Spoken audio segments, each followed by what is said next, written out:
Important terms of metal. Metal के कुछ important term जिनसे आप क्या कर सकते हैं, आपके आने वाले ऑब्जेक्टिव में आपको मदद मिलेगी, इससे आप ऑब्जेक्टिव सही से लगा सकते हैं अगर मेटल से कोई ऑब्जेक्टिव आपका आता है। ठीक है, तो पहला है मोस्ट रिफ्लेक्टिव मेटल, सबसे मोस्ट रिएक्टिव मेटल। सबसे रिएक्टिव मेटल कौन सा होता है? तो सबसे पहले बेटा रिएक्टिव मेटल होता है पोटेशियम।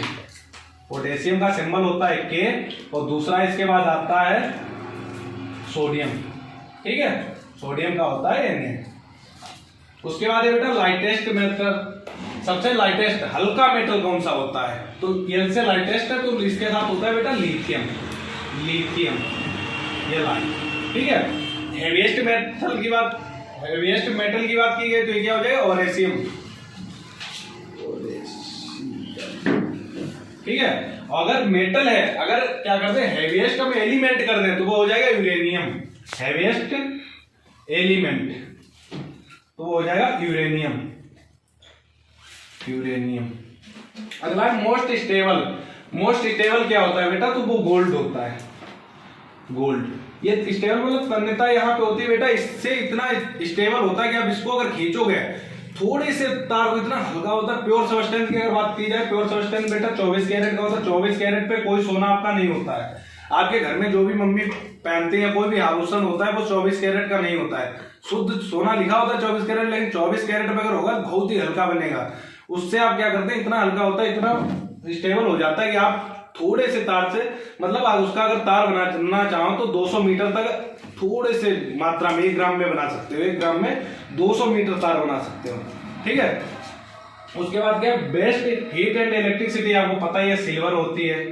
सिल्वर ये जी, अच्छा सिल्वर हम बनाते नहीं, महंगी पड़ जाएगी तार, इसके बनाते नहीं। इसके बाद आता है कॉपर, Cu। फिर बेटा आता है लिक्विड मेटल, Hg। ये सॉफ्टेस्ट मेटल, ये भी गोल्ड। तन्यता भाई भी होता है। हाईएस्ट मेल्टिंग पॉइंट इसका होता है बेटा, इसका मेल्टिंग पॉइंट कितना होता है गोल्ड का? हाईएस्ट। अभी होता है हीट मेटल ही कहेंगे, मेटल उसको कहते हैं नाइक्रोम। नाइक्रोम ये निकिल और क्रोमियम का बना हुआ होता है। क्रोमियम का बना हुआ होता है।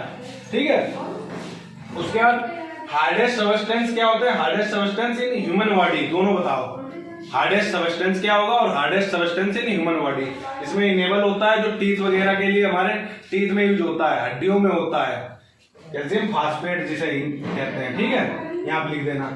आगे आता है रिफ्रैक्टिव इंडेक्स ऑफ डायमंड, इतना होता है 1 कैरेट इक्वल टू 200 mg होता है। एल्ट्रॉप ऑफ कार्बन का होता है, मतलब इसका मतलब बेटा है मिश्र धातु, कि मतलब मिश्र धातु से ऊपर होती सब धातु है कि ये किससे मिलकर बना हुआ है, किससे मिलकर बना हुआ है, जैसे ये पूरा कार्बन से मिलकर बना हुआ था। डायमंड में अगर माना जाए प्योर रूप में कार्बन ही होता है, कार्बन से ही मिलकर सब कुछ बना होता है डायमंड। ठीक है, तो इसीलिए कहा गया इसे कार्बन का, लेकिन एक धातु बन जाती है। ठीक, इसका मेल्टिंग पॉइंट और बॉइलिंग पॉइंट क्या हो जाता है?